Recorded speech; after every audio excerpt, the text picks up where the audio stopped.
Hello, friends, and welcome to another exciting episode of Today with Tally. The mission and goal of this podcast is to bring an engaging conversation that will add value to the lives of everyday people. We will inspire, encourage, educate, and tell the stories of America's finest men and women in an effort to motivate you to live your life to its fullest potential. Be sure to follow us on social media and search Today with Tally. Be sure to subscribe, follow, and share the program as well. Ladies and gentlemen, your host of the evening, Mr. Brian Tally. Welcome back to Today with Tally podcast, where we add real-life value to the lives of everyday people. We are on YouTube, Twitter, Facebook, Anchor FM, Spotify, and About Face Radio. Simply search Today with Tally. And be sure to like, share, and subscribe to get every episode and stay up to date with the latest and greatest our guests in this show has to offer. Folks, I want to tell you about a business that I have recently come across, Hair XT. Hair XT has offered all natural growth since 2011. Their powerful hair growth vitamins and topical serum use a unique three-tier approach to regrow your hair, protect the hair you have, and prevent future hair loss. The vitamins contain essential ingredients for growing and repairing your hair, while the serum promotes blood flow to the scalp and creates an optimal environment for hair growth. Hair XT's all-natural drug-free formula has no side effects and is 100% guaranteed to work. See for yourself today and visit them online at hairxt.com. That's hairxt.com. Folks, enter promo code TALLY15 at checkout for 15% off. That is hairxt.com. And folks, who's in business out there today? Any business out there, any business owners out there listening today that want to get their business advertising right here on this podcast? Feel free to reach out to me, thetallybill@gmail.com. That's thetallybill@gmail.com. Let me help you reach your goals. Let's put a marketing plan together and develop a strategy to take your business to the next level. We have some very serious engagement going on right now on all of our social media platforms, to include Facebook and Spotify and Anchor FM. Our YouTube page is growing daily, and we can definitely help get the word out about what you're selling, what you're providing, whether it's gear, it's merchandise, it's business services, it's an event, a veterans event, or a concert, whatever it may be, a fundraiser. Reach out. You can call me, 951-294-7259, or email me once again, thetallybill@gmail.com. That's thetallybill@gmail.com. And folks, we have a very special guest joining us on today's program. And the reason why I want to bring Chris Whittemore in, he is a VA claim specialist. And I'm going to call this a veterans town hall, if you will. Everybody's always reaching out about veteran disability claims and how to get increases and everything, all the pieces of the puzzle that you need to connect, all the dots you need to connect to put these packages together in a way that will make sense for the VA raters. There's a very unique language that you need to understand, and there's a lot of steps in this very long process that can be daunting at times, but there are resources out there that can help you achieve your goals when you're getting out of the military, or if you've been out even for quite some time and you want to begin to put together a package. So with that, without further ado, I want to add Chris Whittemore to the show. How are you, sir? What's going on, mister? How are you doing? It's Monday. That it is. Little tired. You know, the weather definitely, it adds pain to my body between my neck and my back and my feet and the nerve damage and everything else, the neuropathy, name it, I got it. And I do get quite tired, and I do get, riddled with pain, and I'm having one of those days today, but here I am, and we're pushing forward through it, man. Absolutely. The aches and pains come out, and it's a fun process, but the enjoyment that we got to go through. Now we're paying the price. Yeah. You just kind of go with the flow. And, I wasn't going to cancel this today. I was like, no, I got to keep going, even if I'm feeling a little, not really under the weather, but not really fully engaged, but I'm here, and we're going to do this, and we're going to have a good time, and it's going to be successful. Always a good time. Again, the reason why I wanted to have you on, there's so many veterans out there that are always reaching out to me, or they're reaching out to others, and they say, I don't know where to begin. This is a long process. It's daunting. It's frustrating for so many veterans out there. So again, I want to have this veterans town hall, if you will, with the VA claims specialist and what you do for a living with the county in Bexar County in Texas. So the first thing I want to do is I want to talk to you about when people are coming into your office. Walk me through, say, for an example, I'm a veteran. I've been out for 10 years. I don't have a VA rating. I bring in my medical record and say, look, man, I'm going through some issues right now that happened when I was in service. I don't even have a rating. I should have done this a long time ago. Can you help me? Absolutely. Yeah, basically, well, not really basically. Like you said, it is a very daunting and long process. And a lot of people choose to go at this by themselves. And it's a very big, I highly recommend people don't do that. First thing I think to throw out there is, one, you don't have to do it by yourself. Every county is required to have what's called a military and Veterans Service Center, which basically is kind of like the workplace for individuals like me. You don't have to go to the actual VA's office. You don't have to go Google what documents do I need to fill out for these VA forms. The individual would schedule an appointment. They would come in and sit down with myself or one of the other claims specialists. Definitely bring the medical records that you have, and definitely it's great that you have the medical records from service, but it's equally important to be seen by a regular provider out in town. And if you've been seen, for back, knees, hearing, whatever issues you had while in the military, if you've had a treatment lineage, if you will, showing that it's been a ongoing issue, all those medical documents, please bring them with you when you come in and see us, because at that point we can really go to bat for you with the VA and show them, like, look, here's what happened in the military. He's still being seen for the same issue, and it's still giving him problems. It makes our job super easy. It takes the ability at the VA to put up a wall. I mean, if we've got the proof, there's nothing they can say.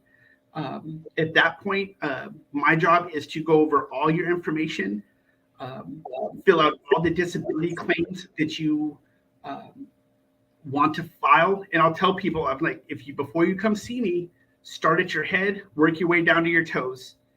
Any issues that are going on that are in your medical book, make a list. That way we can talk about it when you come in. Mm-hmm. Yeah, that makes sense. That makes all the sense in the world. Like you say, you don't have to go alone in this. Not at all. It's a big undertaking. There are so many county resources out there available. And like you said, every county in the country, they need to have a military and veterans service center. And you just happen to be one of the veteran specialists working in your county in Texas.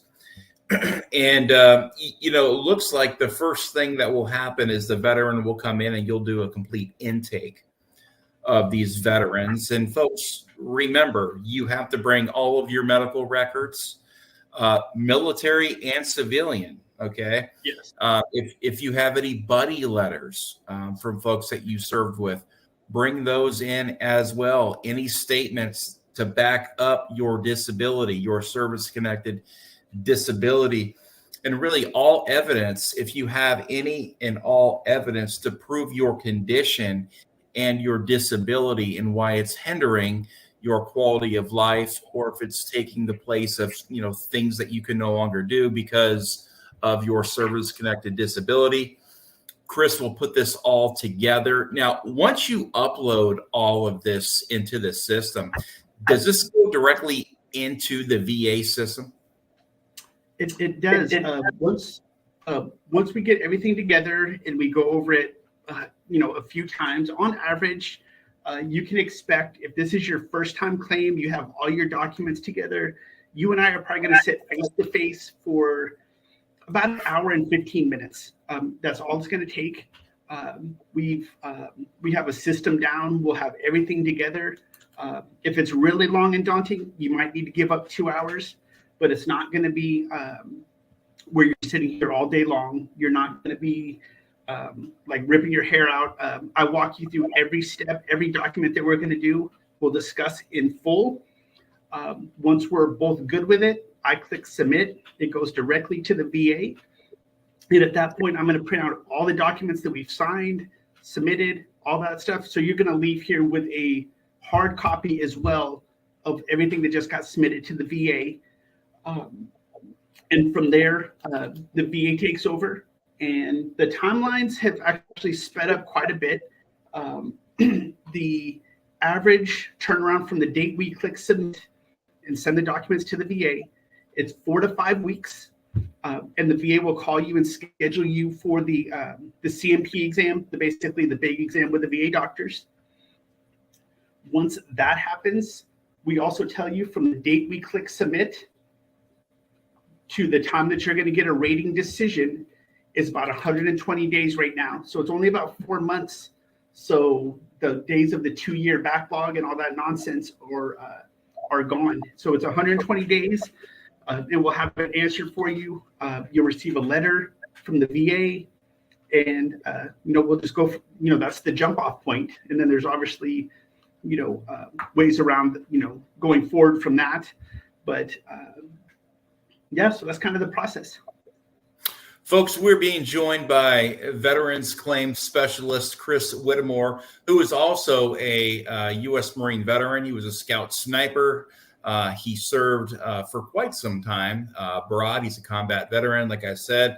And this guy, again, is now working as a veteran claim specialist. He knows the language, and he knows what it takes to put these packages together to get you the benefits that you deserve for the time you served our country.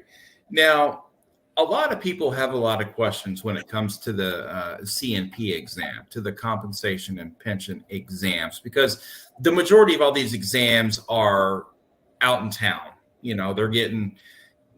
They've got to go to some civilian place that just does veteran claims, and they'll do a full-on physical.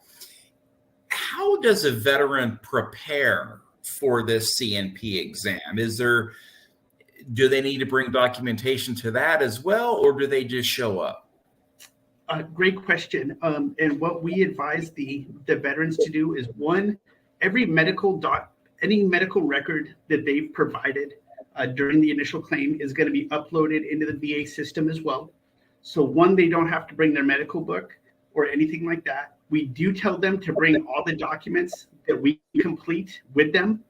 That way they've got record of, because then they can go in order and they've got a checklist. This ensures that everything that we discussed here in the office, they remember to tell the doctor. Sometimes you go to the doctor's office and be like, oh, I forgot to, you leave and you're like, oh, I forgot to mention this, or I forgot to mention that. We tell them to bring the document because it itemizes everything that we have submitted to the VA. And that way they can go right down the list. Tinnitus, hearing loss, TBI, PTSD, whatever the case might be. And they've got it right there in front of them. The biggest thing that we tell them is you've done your time in the military, you've come in and done the disability claim, you're no longer trying to re-enlist, you're not trying to get ready to deploy, you're not getting medically cleared to deploy. If it hurts, it hurts. If they're ringing in your ears, there's ringing in your ears. Don't go to the medical people and be like, oh, well, today, my head feels fine or my back feels great or anything like that. No, their job is to take notes. And if your back was hurting, your back is hurting. Whether it's hurting that day or not, it's still been giving you issues for all this time. So don't put yourself in the grave and say, oh no, I feel great today. I feel great today. Well, if you feel great, that gives them an easier job to say, well, he's doing good. He doesn't need the VA. He doesn't need a compensation. Nothing's wrong with him. So make sure if it hurts, it's affecting you, whether it's happening that day, it's still happening. So you need to make sure and be your biggest advocate when you go in front of these medical people and let them know my back hurts, my head hurts, whatever the case might be. That's your time to sell yourself. So don't sell yourself short. Now, when you let your veterans know when they're getting ready for the C&P exam, you prepare them for this. And like I said, they've got to bring that checklist in of all of their service-connected disabilities. And folks, this has got to be service-connected. It's not like, I fell down and I broke my kneecap, as a civilian at work. That ain't going to work. That ain't going to cut it. These all have to be service-connected, and it all has to be based on real data, and it all has to be based on, fact. And they will know what's fact and what's fiction, right? Yeah. And so bring that checklist to go through your service-connected disabilities and go through each one and explain on how all of that has impacted your quality of life or hinders your day-to-day activities. And also journal it. If you're getting ready to go in 4 to 5 weeks and you've been having issues with your mental health or with your back or with your bladder or with your spine, sciatic, sleeping, different patterns you're seeing, journal that. And when the doctor asks, how often is this happening, you have an answer and break out your pad of paper or, whatever you're keeping your notes on your phone, and just say, hey, look, I've been journaling this, and this is how often this happens. And this is how often that that my neck and my back are spasming. And, so the doctor can have all the more information. I would just give them more information than what they need. And the doctor's going to pick and choose what they want to use. But if you go in there and you don't really have any information, and you're going to be getting a denial, and then you're going to be put right back in line, and then you're going to have a really long wait. So this is all about being prepared. It's preparedness to go in there and to fight for what you deserve from the time that you spend in the military. Is that safe to say, Chris?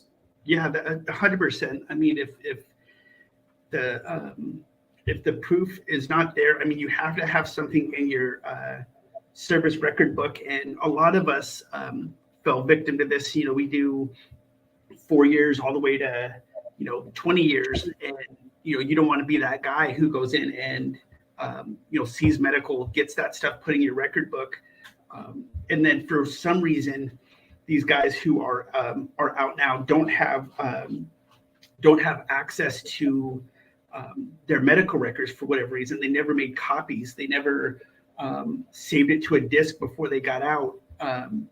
And I tell people all the time that come in and they're like, oh, I don't have my medical book. Well, there's a way to request it. You can go on Google and search your branch of service where to get access to your medical records. And before you come in, make sure you've got those records, because the VA does have what's called the duty to assist. However, what that means is they're going to send a letter to the medical people and say, hey, we need all this guy's military medical records. Once they do that, they'll send the first letter, and it could take up to 30 days to get that letter back. If it comes back undeliverable or no response, the VA will send out a second letter. If that letter, same thing, so now we're 30 days in, now we're another 30 days in, so now we're 60 days in. They're not going to send a third letter. They're going to say, go get your own records. So do yourself a favor, request the records. They'll put it on a CD. They'll send the CD back to you, and you're going to have it now for the rest of your life. Make sure you've got that medical record. Otherwise, and if it's not in the medical record, it didn't happen or it doesn't exist. So do yourself a favor and make sure you've got those medical records from the military and the civilian side. It's imperative. I mean, it basically, it's your ammunition. If you don't have the ammunition, the gun's not going to shoot. Now, I've got a question that I hear a lot, especially being a Marine. And I'm sure it's the same in the Army and so on and so forth. But I know for a fact in the Marine Corps that there's a stigma on Marines that go to sick call. You don't want to be known as a weak body. You don't want to be known as a sick bay commando. You've got to push through. That's part of being a Marine. Suck it up. Yes. Now, what happens if a Marine serves and they beat their body up completely and they get out at 23 or 25 or 30 and they don't have a lot of medical interaction, say, if you will? Mm-hmm. How that veteran who is going through some hard times now in the civilian world because of the effects of their time in service, how can they prove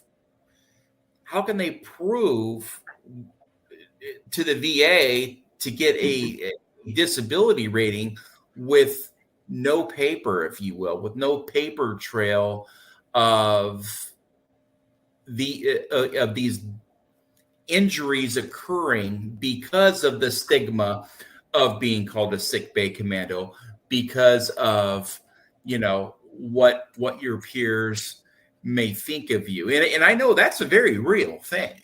Real. Hear it every day. How does a veteran get around that? Yeah, another great question, and definitely it happens constantly. You get that stigma if you're the weak guy, that kind of thing. What we tell people is, if that is the case, which every day people come in, we see about 5 or 6 people a day, every day, Monday through Friday.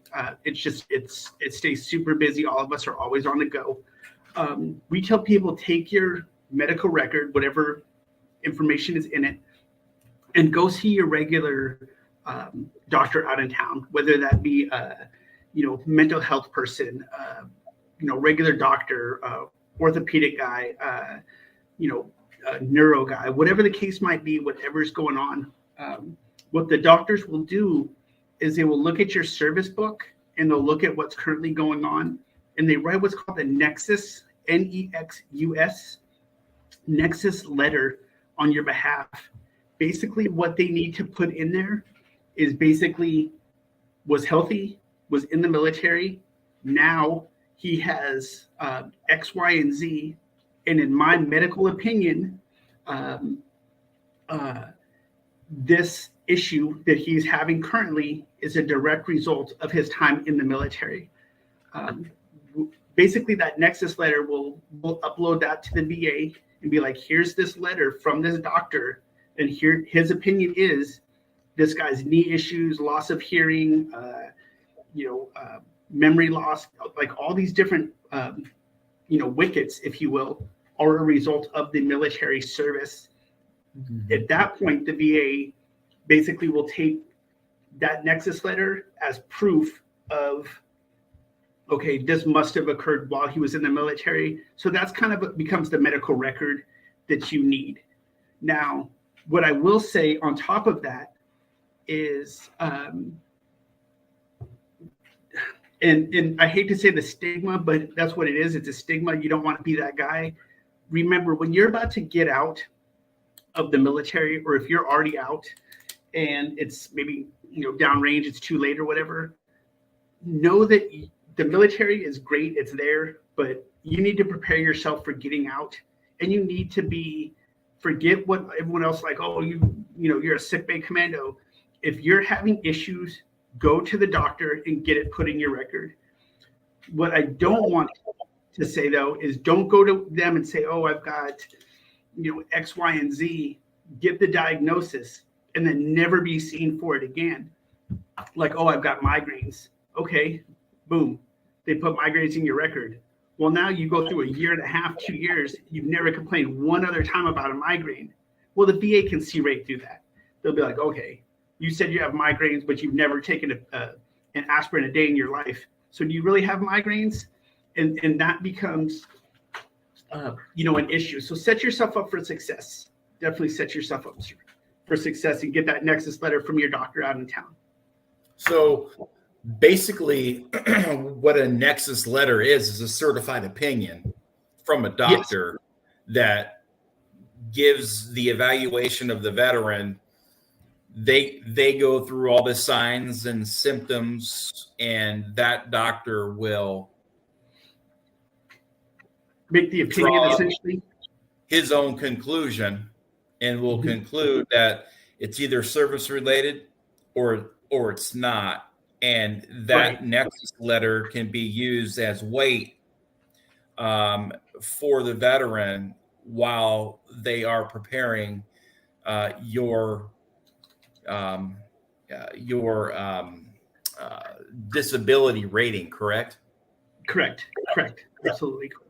Now, another thing you do is you work with veterans who have received denials, and you will help prepare them for their appeals. Now, are there a lot of veterans out there right now being denied rightful benefits?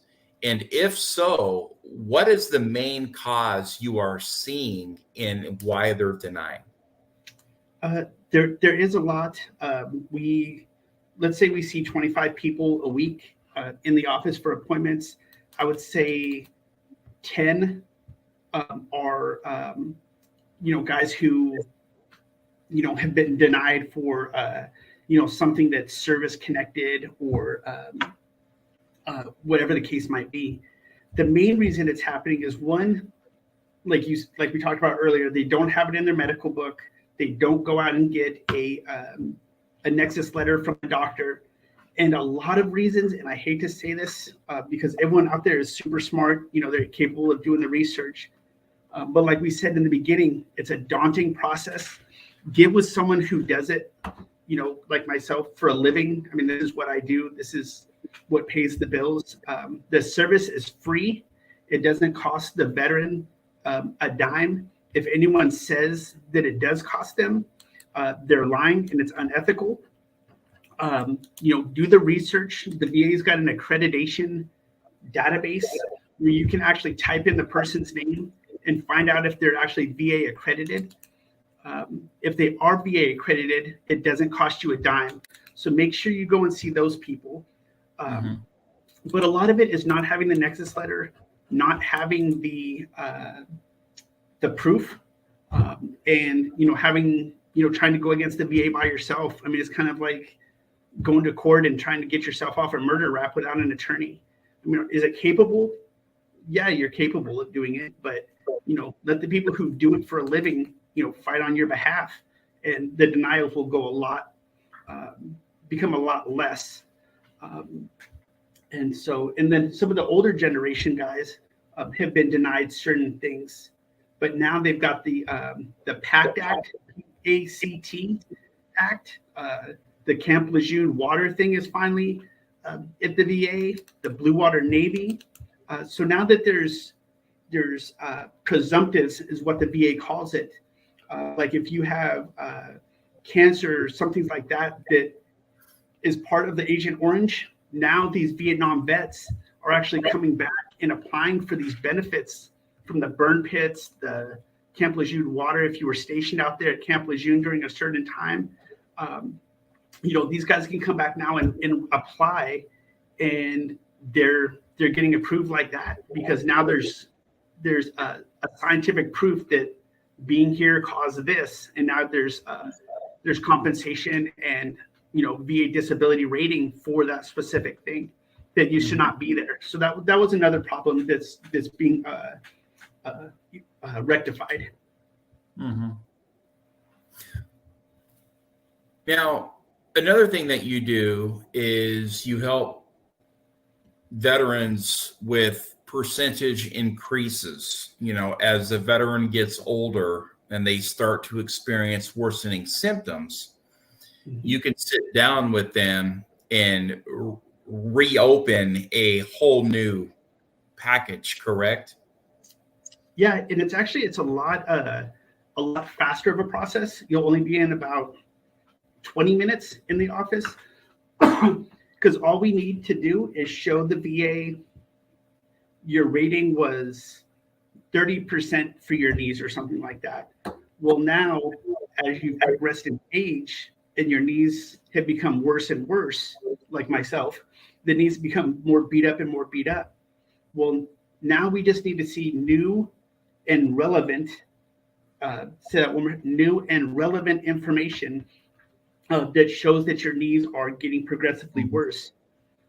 New and relevant does not mean the same medical paperwork that you had when you first did your claim 15 years ago, because that's not new and relevant. New and relevant is go to the doctor.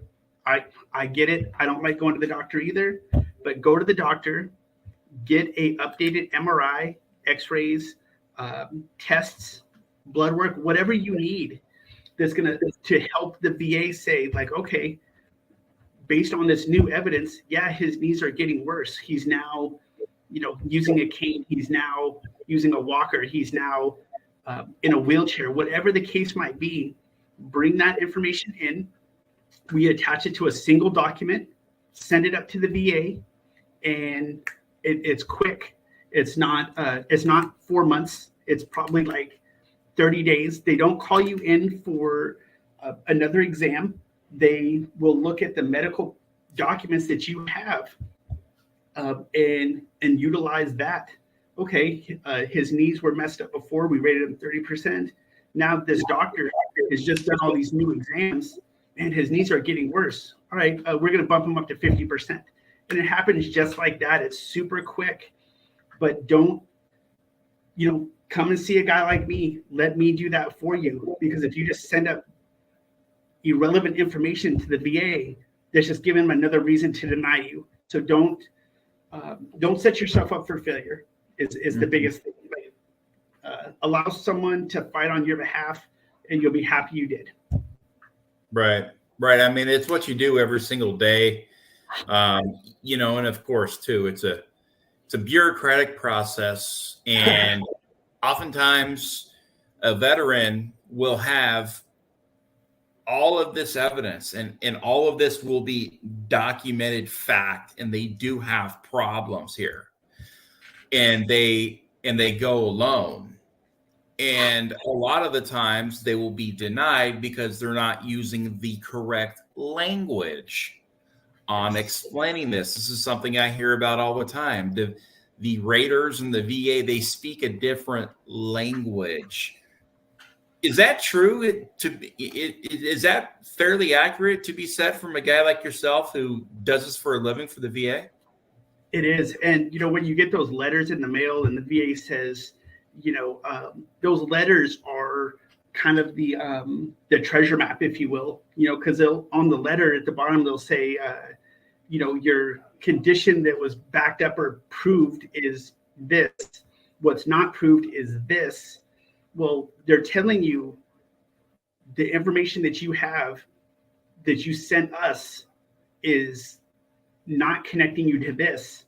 But so now when you come back and say, hey, I've got X, Y, and Z, and here's the paperwork, we can write in the VA documentation that we deal with on a daily basis. Hey, based on this letter, you guys said that this is not connected. However, here is X, Y, and Z. So it's kind of like going to a lawyer, and then they do all those legal documents and they send it to the courts, and the courts, that's the language they use. It's kind of like coding with a computer.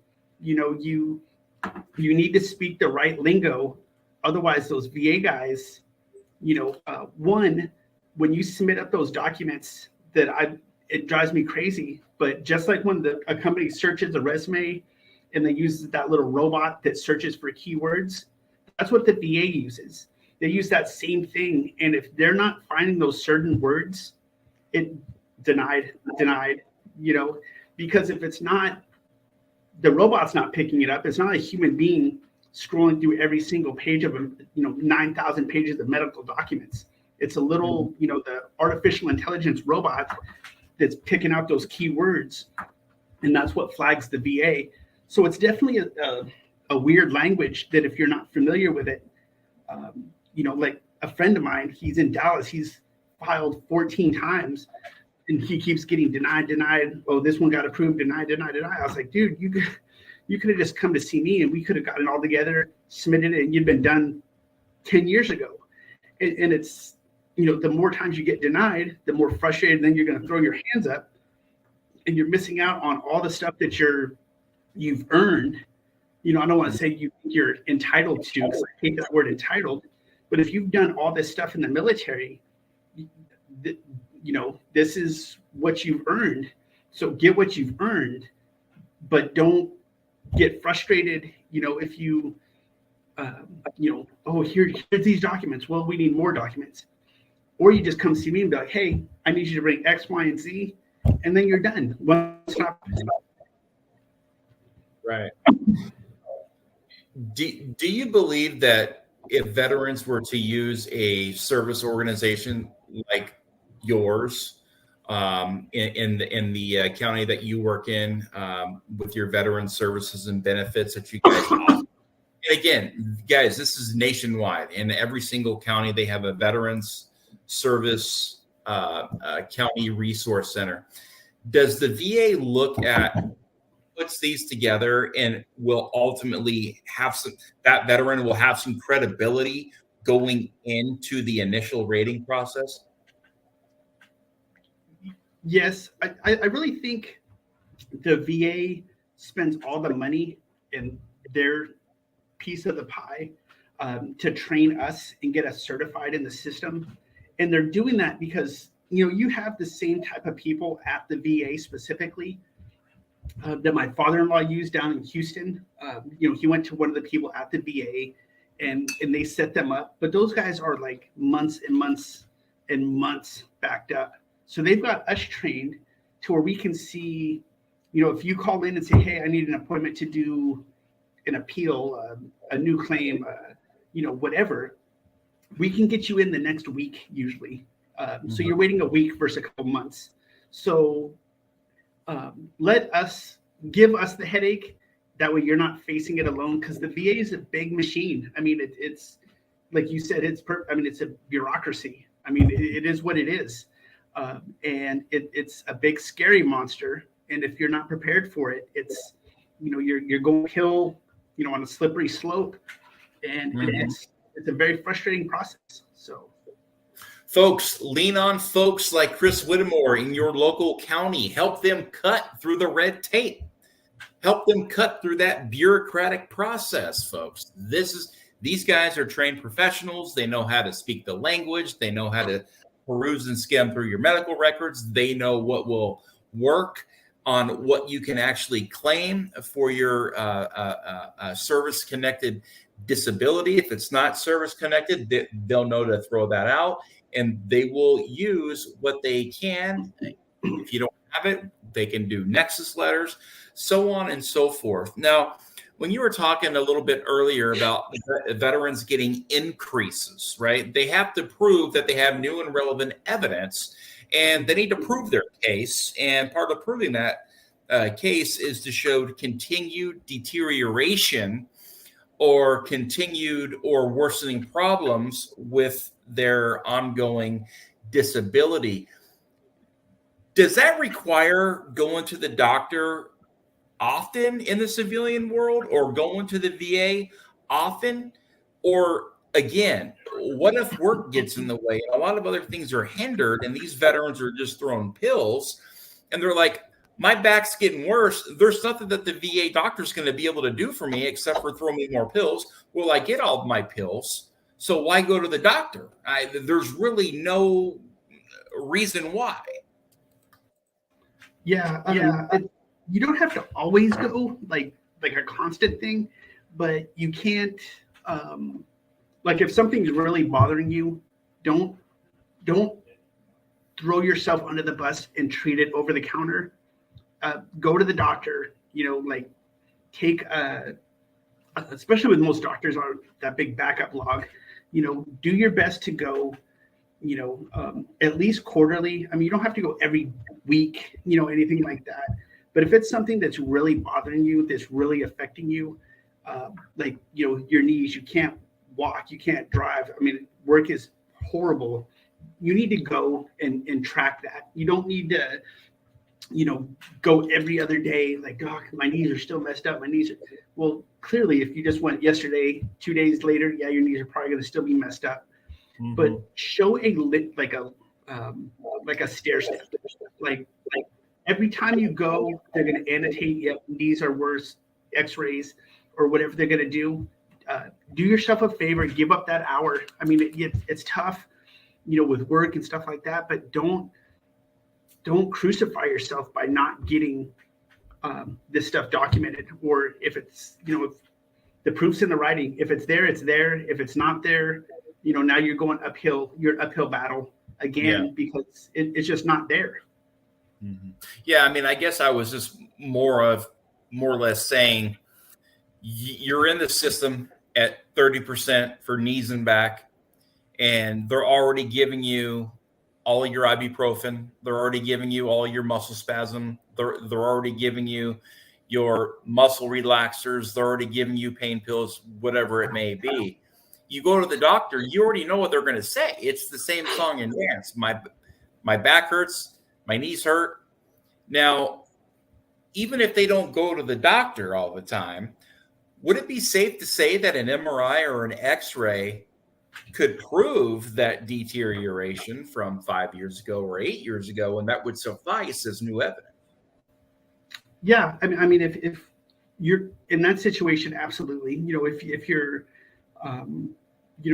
taking medicine, you're steadily taking the medicine, even though myself, I hate taking medication, but if you're taking the medication, what's wrong with you, and then 4 or 5 months down the road, you go and you get another updated MRI, or if you're getting ready and you want to do an increase. If you want to do an increase, you need to have something within the last 90 days. Don't bring in something from 4 years ago and be like, oh, my back still hurts. Sure. Well, okay, great. But give me something that shows that your back is still hurting, not just you're taking ibuprofen or, Maureen, this MRI is from 2012. Okay. We need something that's relevant. Yeah. Something that's at least, 6 months. I mean, we can work with 6 months, but don't bring in 5 years, right. 5 years ago. It's okay, cool. I understand 5 years ago it hurt, but right. Show me something, or give me something to help you go against the VA that's not 5 years old, because otherwise the VA is going to be like, great, cool story. It's got to be something a little more relevant. Mm-hmm. So it's safe to say you are an advocate for the veteran that's coming in, and you're that bridge, if you will, between the veteran and the VA. Yes. That's what we do. Folks, if you're out there and you need to file a claim, or if you're getting out soon, or if you've never even,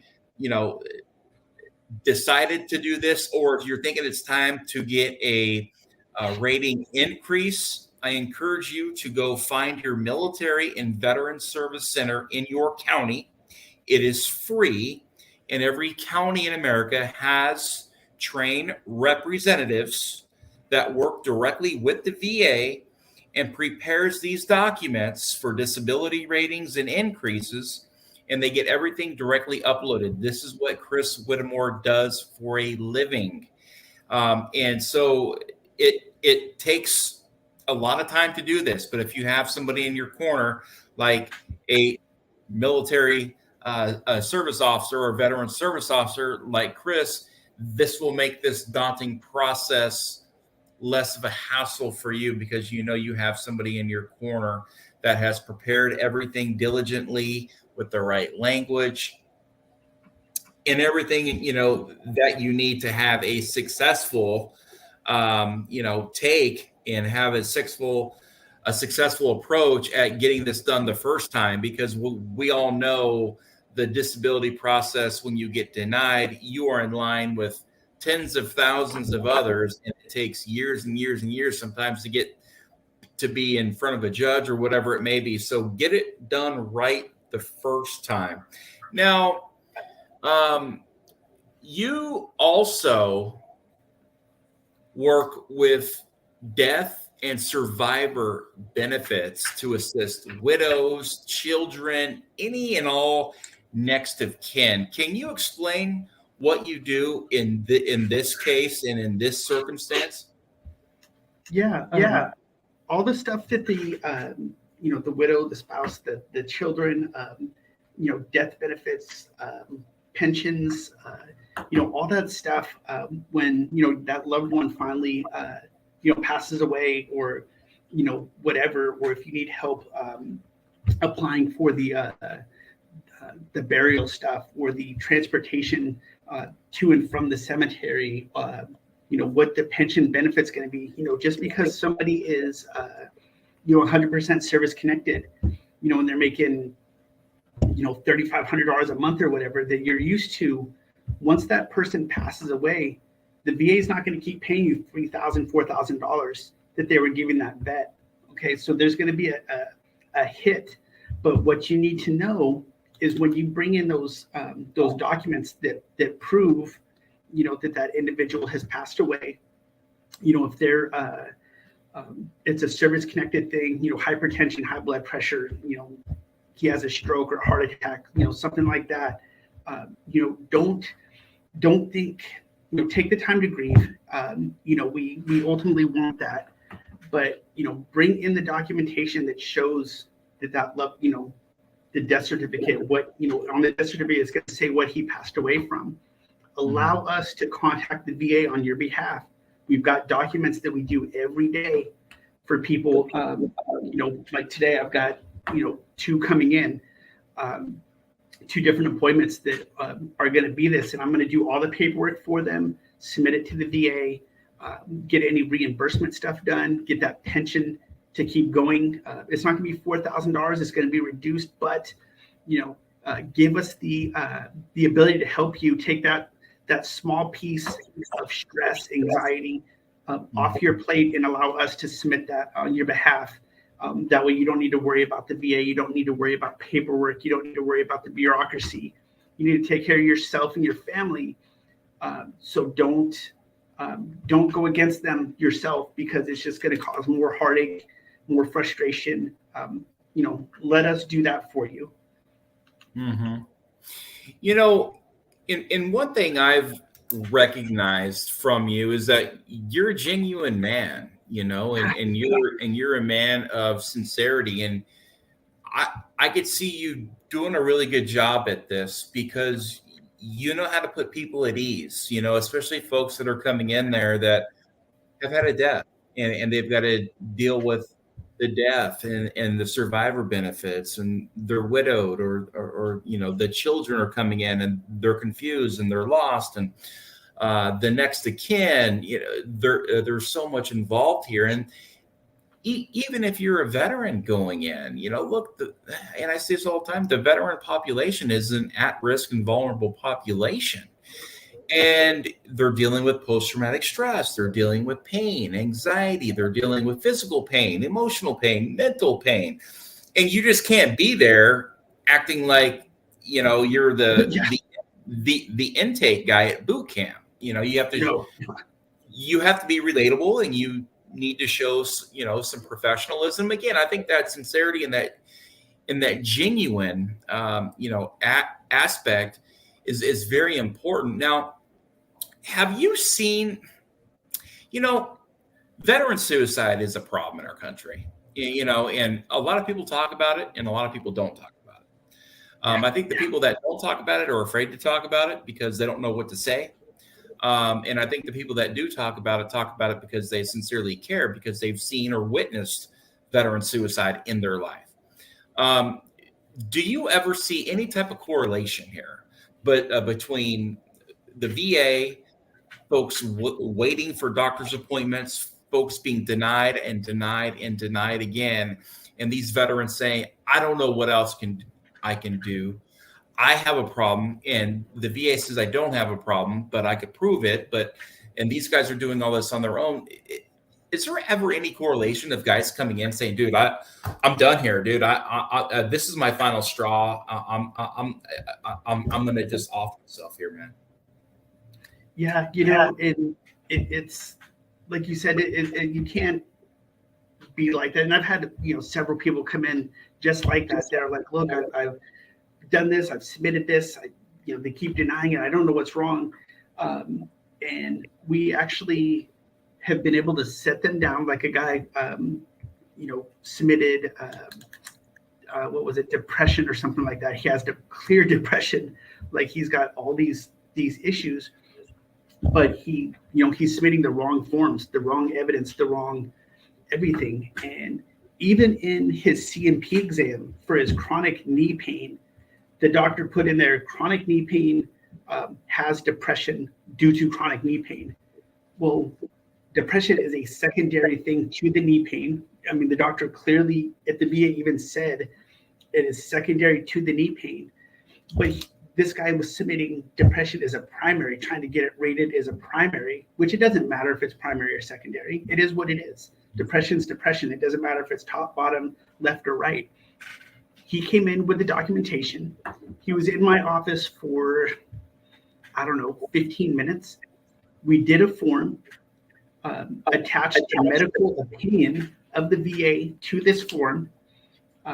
Doctor said on this date, depression linked to chronic knee pain. Sent it up. A week later, he's rated for depression, came back, disability rating went up. His percentage is higher. He's getting more money. That takes the stress off of him. So we were able in a week to be able to bypass and just, like you said, it's all the lingo and the verbiage that they used. We used like creative writing. We're like, hey, based on this, here's what the evidence is. You need to take a look at this further. Bam.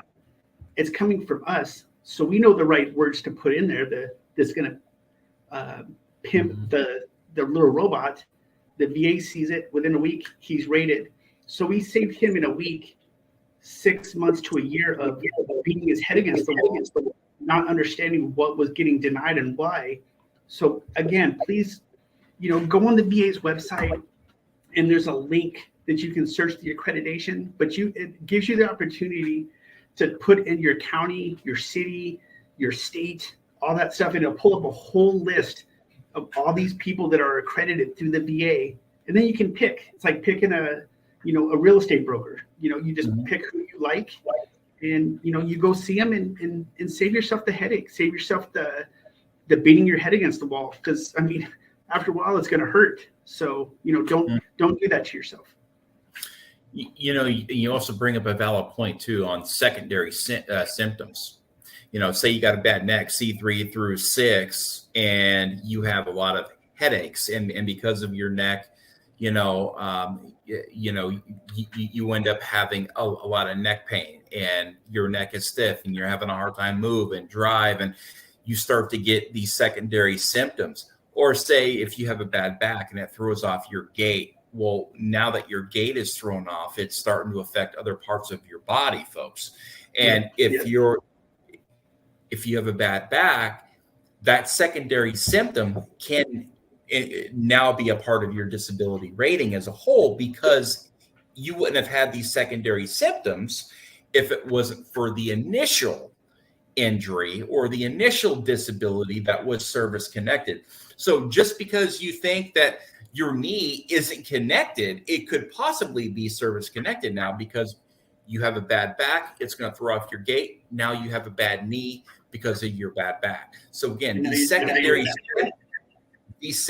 symptoms can be used in your favor as well. Another thing I wanted to bring up here, I know we're getting short on time, but look, we all have trauma, right? And a lot of folks are saying, the VA, they delay and they deny until you die. I mean, I've heard that a million times over from so many people, especially from the Vietnam veteran era, the Gulf War era. I do hear it still from time to time from the newer generation, but it's definitely something from the older generation. But again, a lot with the burn pits, a lot with what's going on. I hear that all the time. Delay and deny until you die. Now, I have seen a correlation between the VA and veteran suicide because of that very term there. Now, if you have trauma, say that is from the wounds of war, or it could be any type of trauma really that veteran has been through. And if they suffer from post-traumatic stress, or they have severe anxiety, or they have depression, it could be a triggering event having all these denials come in and having this, and not having the money coming in that you need because you can't provide for your family in a way that you used to. And that's a lot on someone's shoulders, especially when they were the breadwinner of their family and now they see themselves as failures, and you get all these denials after denials, and that can trigger a crisis event. And in that case right there, do you ever see any of this type situations of people coming in? They're saying, man, I can't even work anymore. And here I am at 30%. I can't even take care of my family. What am I going to do? Yeah. We have a few people who've come in recently under that same thing, and we can actually help with the unemployability. If they're, unable to work, they're unable to, say they're 30, 40%, whatever. And they, can't work now. They're just, there's too much.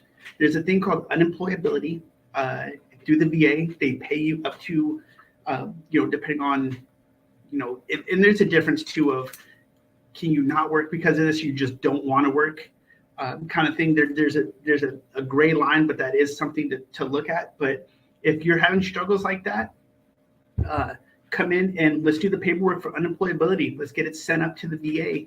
They can pay you up to 100%, just like someone who's 100% service connected. So that could take care of your, financial worries. There's programs out there to help pay, for different utilities and things like that are, each county has access to. So, come in, let us do the work for you. Don't take it on all by yourself. Because that's what we get paid the big bucks for. Let us do this stuff for you, and and I absolutely love it. In the short time, done about 50 claims for different people, and thus far there's little bitty things like ringing in your ears tonight, those kind of things. Mm-hmm. But so far it's been a huge success. Just find the right person that you gel with. Just like a doctor, a therapist, whatever, and take care of yourself, get what you have earned and you deserve, and, let's go.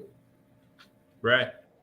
Folks, if you're looking at getting a disability rating, through the VA, contact your local military and veteran service center. If you don't know where to start, email my friend right here, Christopher.Whittemore@vexar.org. That's Christopher. WHITTEMORE @Bexar.org. Folks, I sincerely appreciate your time on the program.